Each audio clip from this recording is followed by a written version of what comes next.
We are, as a people, inherently and historically opposed to secret society, opposed to secret oaths, opposed to secret proceedings, secret proceedings. No official of my administration, whether his rank is high or low, should interpret my words here tonight as an excuse to censor the news, to stifle dissent, to cover up our mistakes, or to withhold from the press and the public the facts they deserve to know.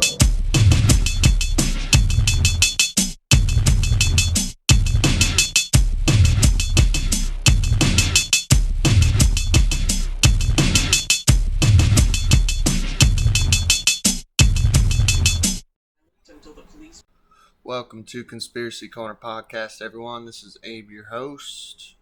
It is the third day of my vacation, and ain't gonna lie, it's been kind of shitty.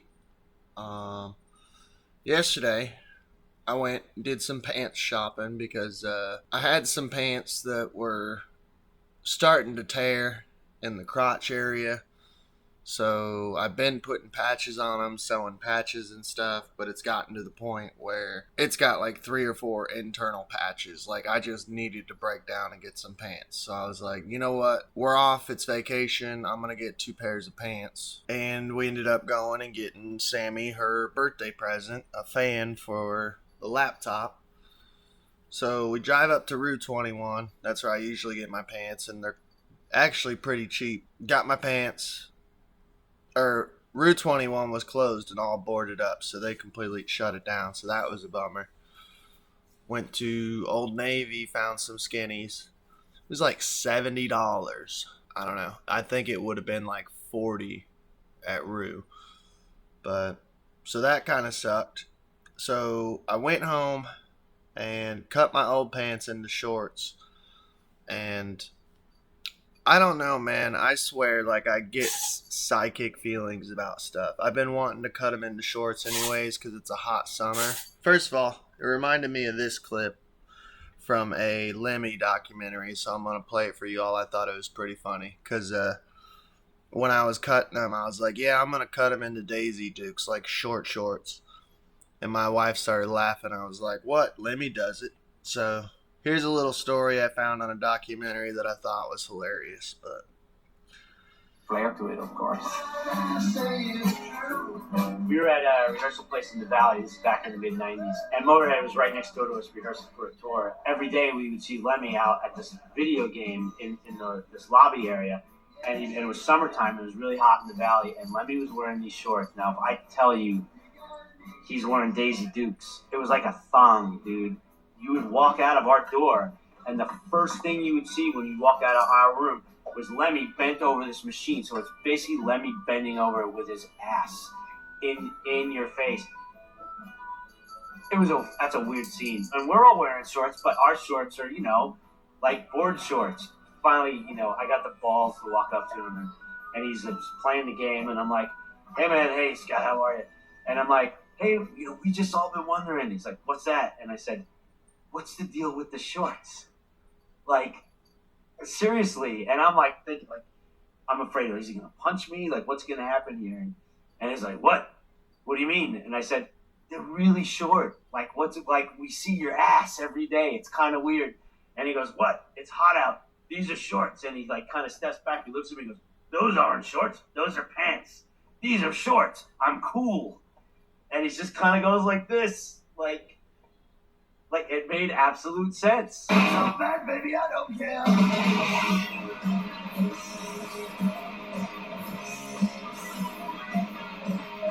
What anyone thinks, what anyone cares, it doesn't matter. It's just Lemmy, you want to take him or you fucking don't. They don't give a flying shit what you're doing.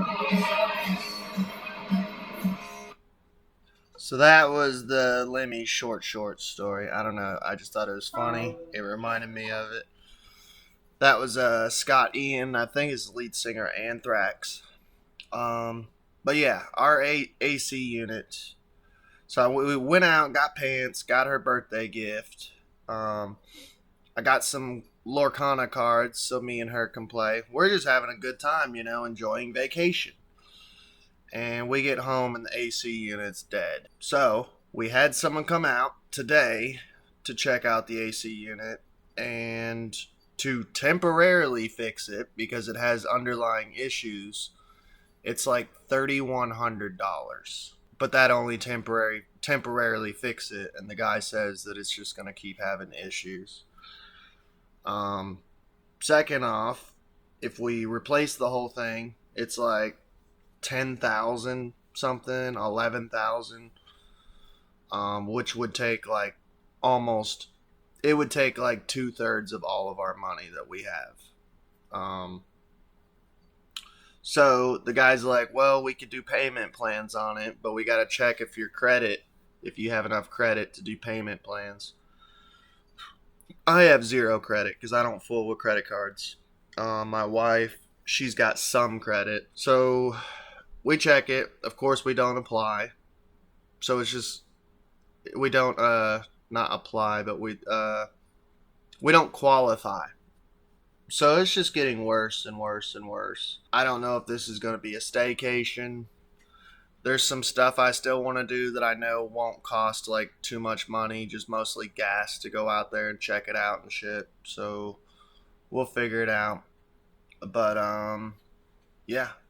Worst case scenario, I could get window units, one for my mother-in-law and one for us. That might be a cheap alternative if it goes out again till we get it fixed, but we'll see what's up. That's my little update, and we'll get into basically what's going on with the whole Trump stuff, because the plot thickens. So we're going to discuss DEI a little bit. I remember being a kid and being taught, I'm pretty sure back then it was just called like affirmative action, which is basically laws for like people of color, Mexican, black, like everyone has equal opportunity to get jobs, which sadly I disagree with. I think whoever is most qualified should get the job.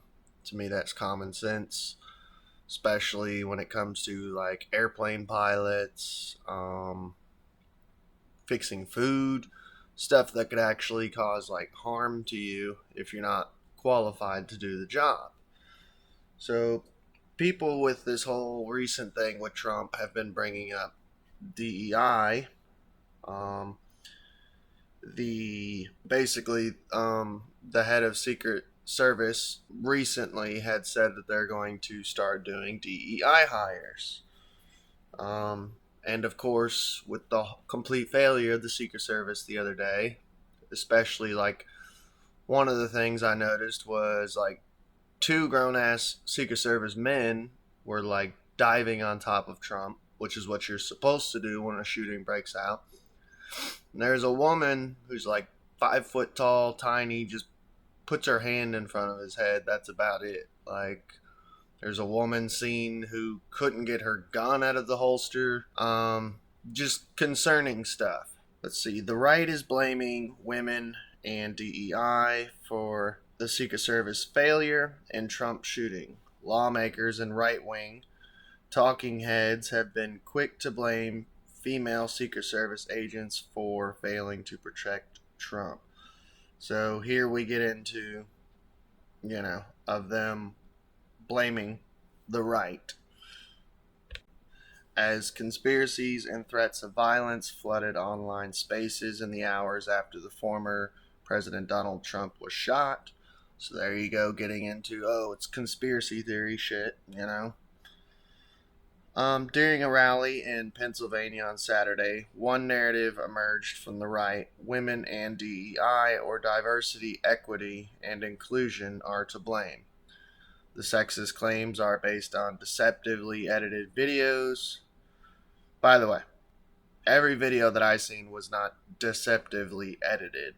It was just, I watched it live, so I don't know what the hell they're talking about on that. And images being shared online by right-wing pundits, influencers, and trolls.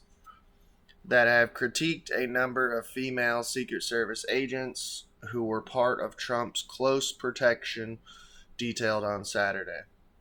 That's another thing, too, just saying that it's all right-wing influencers and right-wing content creators. Like, I've been watching The Quartering for most of my news on this whole thing, and he's a classic liberal, so don't know what the fuck they're talking about on that, because I really don't watch, like, right-wing people, you know?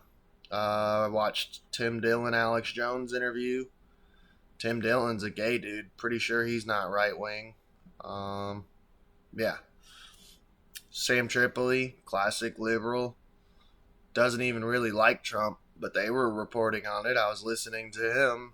So, the most common complaints against the agents include the fact that they were, according to posters online, too small, overweight, and in one case, incapable of handling their guns. Well, that's all true.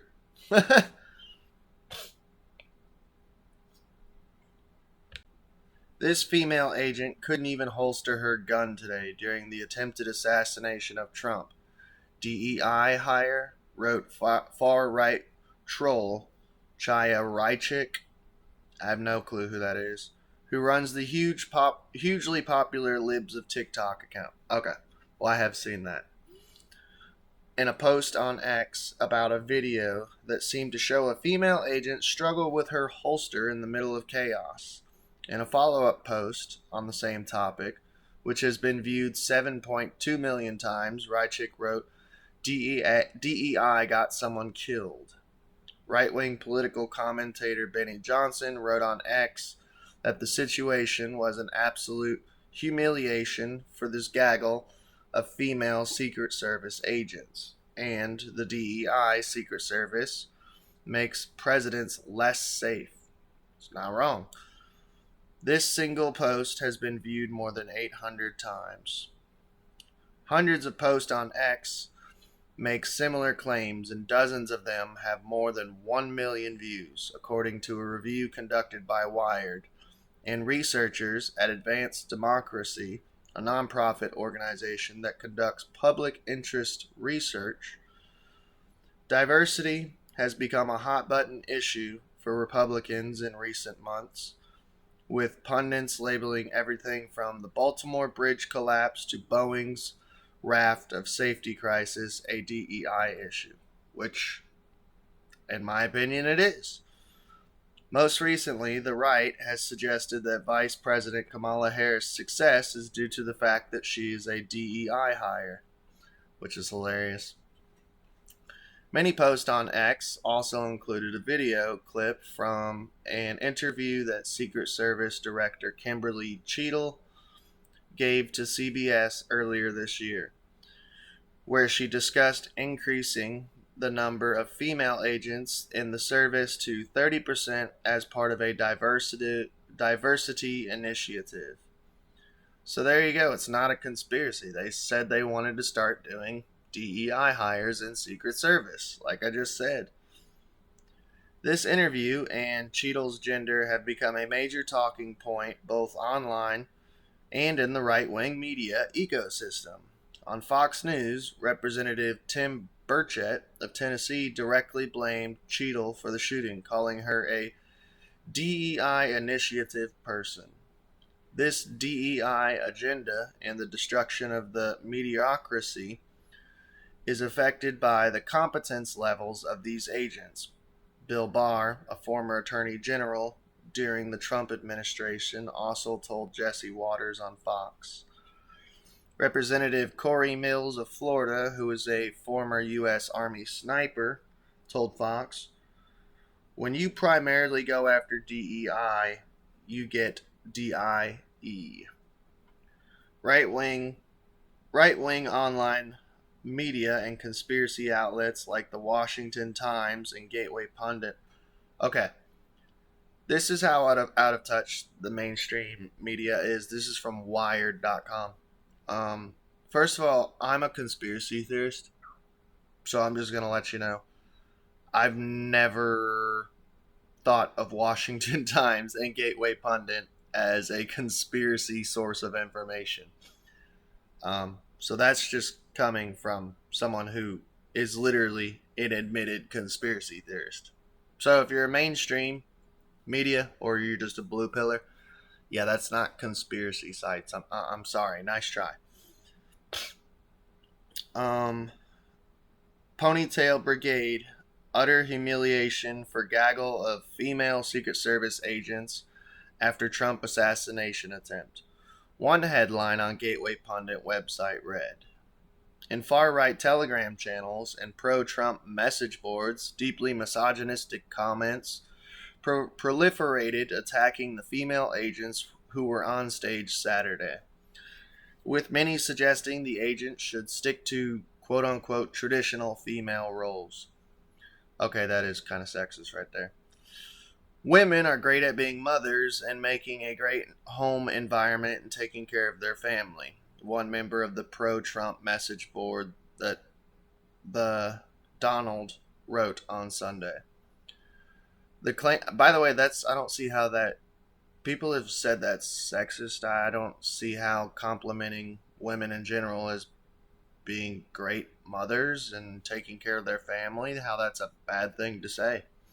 That being said, I think if you're a stay-at-home dad and the wife wants to work and she's wealthy, I'm cool with that too, you know? The claim that women are simply not capable of being Secret Service agents was pushed widely in the wake of the shooting.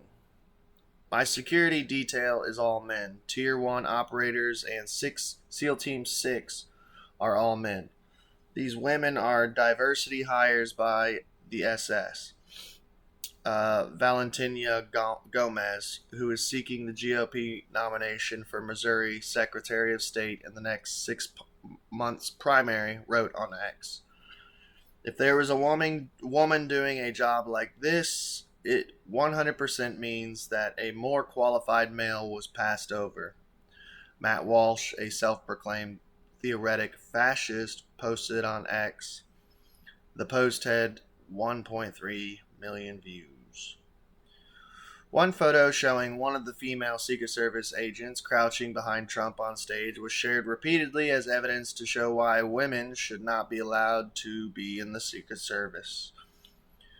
Video footage of the moments after the shooting shows the female agent as part of a group of agents who surrounded Trump as he was escorted off stage. Yeah, that was the one I'm talking about, who literally just hid in the back and just put her hand up like that's gonna stop a bullet. This is exactly why women should not be police, military, or Secret Service. Her one job was to jump in front and take a bullet for Trump. But instead she cowered behind him, which he's not wrong. That's what she did. You can watch the footage. Wrote Jake Shields, a former MMA fighter, above the picture on X. The post has been viewed 5.8 million times.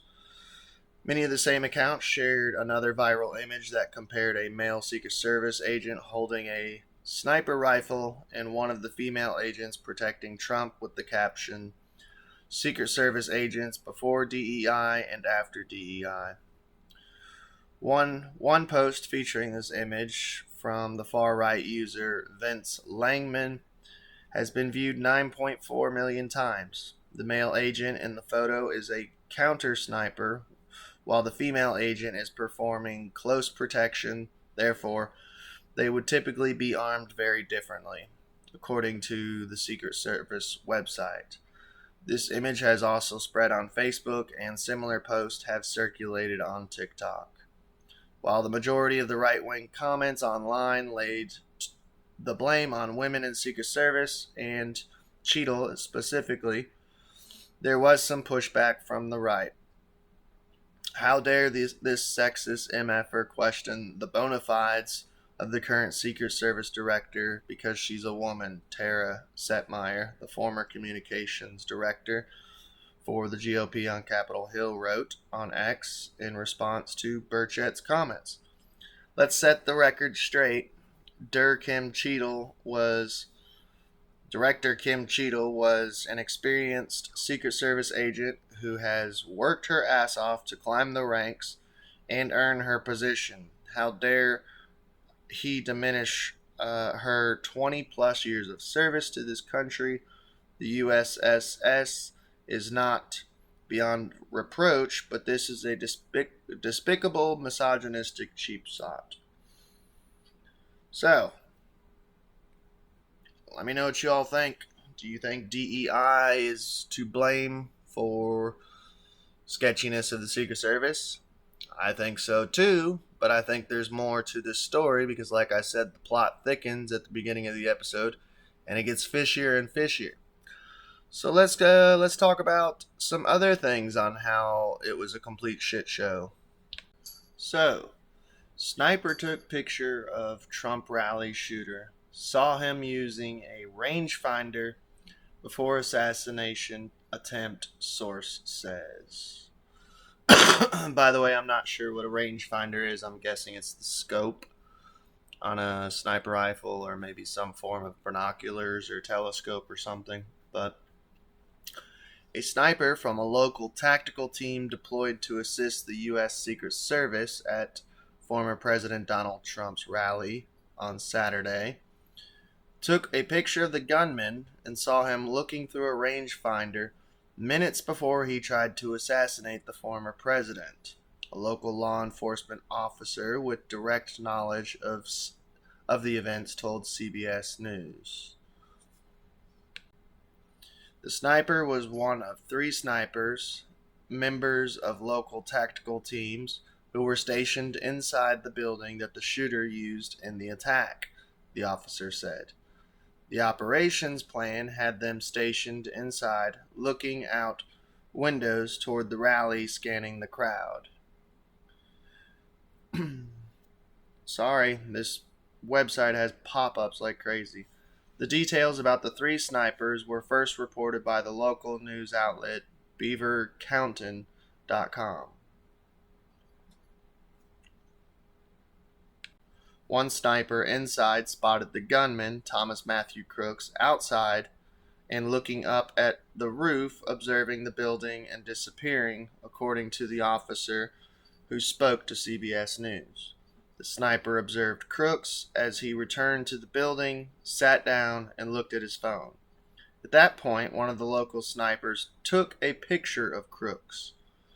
Next, the local sniper observed Crooks looking through a rangefinder, an instrument routinely used by marksmen to determine the distance of a target, and he immediately radioed to the command post, according to the local law enforcement officer. The local sniper also attempted to send the photo to the gunman up the chain of command. The command post, according to multiple law enforcement officials, served as a central hub to streamline communications between U.S. Secret Service and the local officers from nearby state and county police forces. It is unclear if the command post received the alert. Officials then lost track of Crooks, who disappeared, but soon returned for a 3rd time with a backpack. Okay, so that's a big red flag right there. The local sniper team called for backup, alerting the command post that the gunman had a backpack and was walking toward the back of the building. By the time other local officers responded to the backup request, the gunman had scaled the building, positioning himself above and behind the local snipers inside the building, according to the officer. Now that would be where that clip that we played last episode on this whole subject of the guy warning other people, there's another thing that would probably be going on at this point of the sniper bear crawling on the roof. 2 other municipal police officers who heard the call for backup attempted to climb onto the roof. Butler County Sheriff Michael Sloop told CBS Pittsburgh station KDKA that an armed municipal officer with Butler Township was hoisted by another officer onto the roof of the building where the gunman had taken position. So this is where I was talking about the fog of war last episode, that things are always craziest when news is first coming out. I was told by my source that there was either a ladder that was attached to the building or a ladder that was brought by the gunman, which from recent news, it turns out the gunman did bring his own ladder, and that a cop climbed a ladder, and the gunman pointed the gun at him, and the cop ran off. So let's see what the mainstream says about that. Let's see. Hoisted another officer onto the roof of the building where the gunman had taken position. Crooks focused his rifle towards the officer, who ultimately let go, falling off the roof. Moments later, the shooter began firing into the crowd. So, I don't know. This differs from what I was told. I was told the cop just ran away. Now, did the cop tell anyone, hey, this dude's got a sniper rifle up here? Did he just immediately start shooting? What was going on? Either way, they fucked up, because we all have seen and heard the report that I played last episode that they were warned for multiple minutes, at least like 5 minutes, hey, there's somebody up there, get somebody down. Either way, they should have acted quicker, and Trump should not have been on that stage. They could have delayed it. It would have been fine to delay it for 10 minutes, you know. A U.S. Secret Service sniper stationed in a building behind the former president fired off one round, according to multiple law enforcement officials, killing the gunman. 2 federal law enforcement officers told CBS News the Secret Service team that ultimately killed the shooter was located on a building behind Trump's left shoulder. A federal law enforcement bulletin obtained by CBS News identified the gunman as an apparent lone attacker, warning violent extremists could try to conduct follow-on or retaliatory attacks over the next few months related to November's election. The gunman killed Corey Comparator, a firefighter, Trump and 2 others, 57-year-old Marine Corps veteran Dutch and a 74-year-old James Copenhaver were injured. So there's the names of the victims besides Trump. The whole thing is weird. The whole thing is sketchy, and I can't help but wonder, was this on purpose? You know what I mean? Do they want this to happen? I mean, I can't help but think that. It's just fishier and fishier. So, I got one more story here, and this is a short one, but I think it's worth noting. Local counter sniper team was inside the building where Trump shooter climbed on the roof, and opened fire, sources say. A local police counter sniper team was stationed inside the building where attempted assassin Thomas Crooks climbed onto the roof and fired on Donald Trump, law enforcement sources told the Post.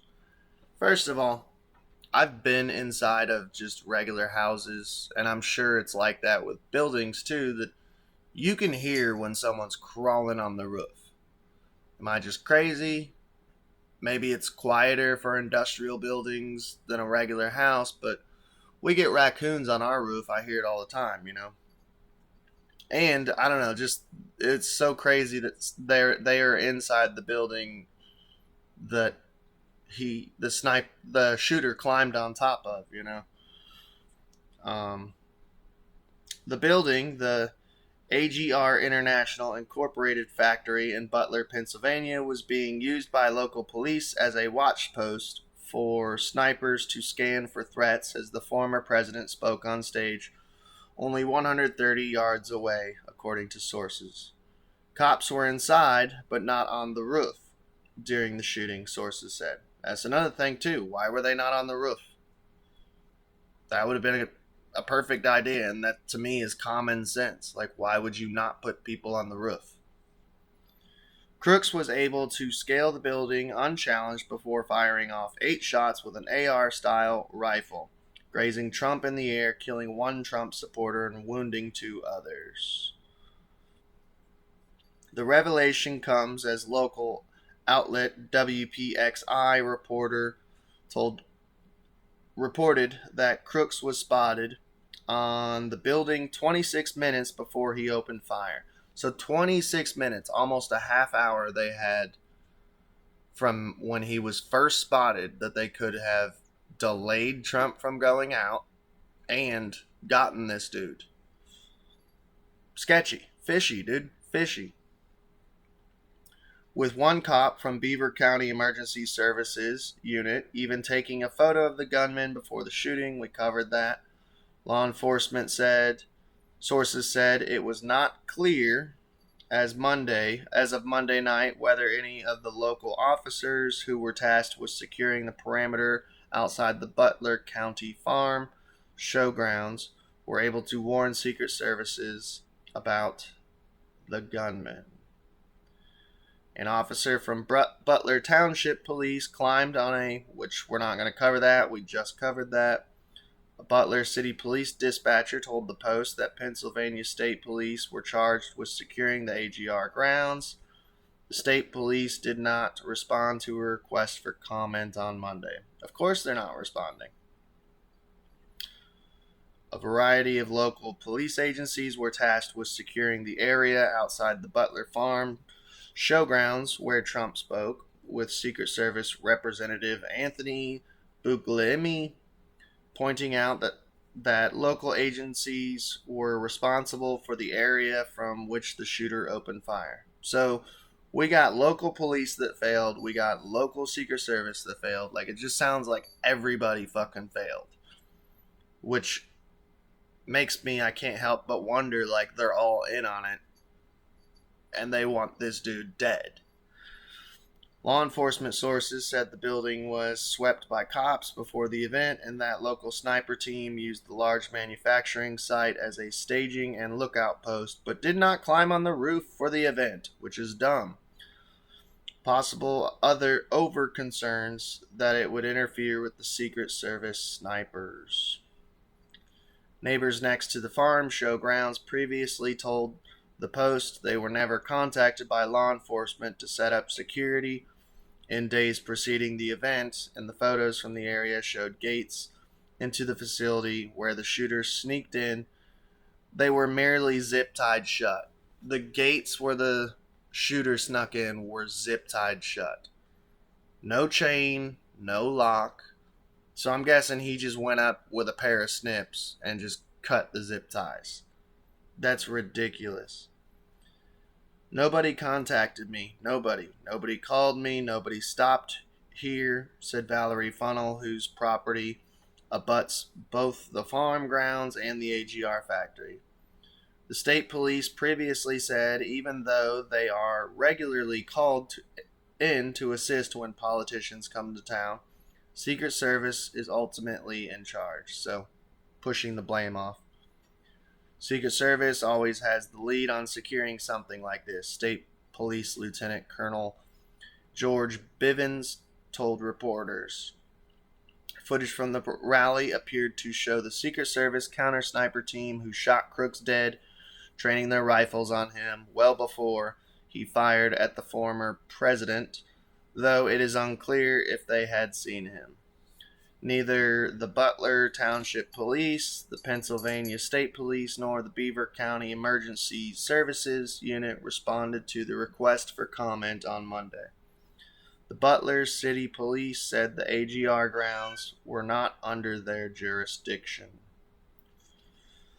So that's it. Let me know in the comments below. Do you think this is as fishy as I think? I mean, that's 3 different instances. DEI, people being inside the building he climbed on, cops crawling on each other's shoulders, seeing him, the gates being zip-tied shut instead of actual chains and locks on them. The guy who told reporters that he was yelling, hey, there's somebody on the roof. Why was Trump not delayed on going out to speak? The whole thing's fishy. I think they wanted Trump dead. That's just my personal opinion. Let me know in the comments what you think. Y'all have a good day. We are, as a people, inherently and historically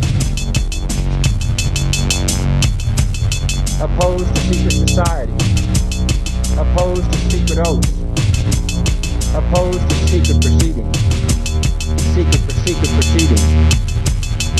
No official of my administration, whether his rank is high or low,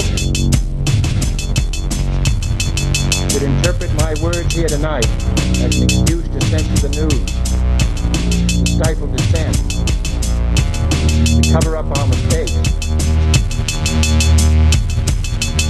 or to withhold from the press and the public the facts they deserve to know.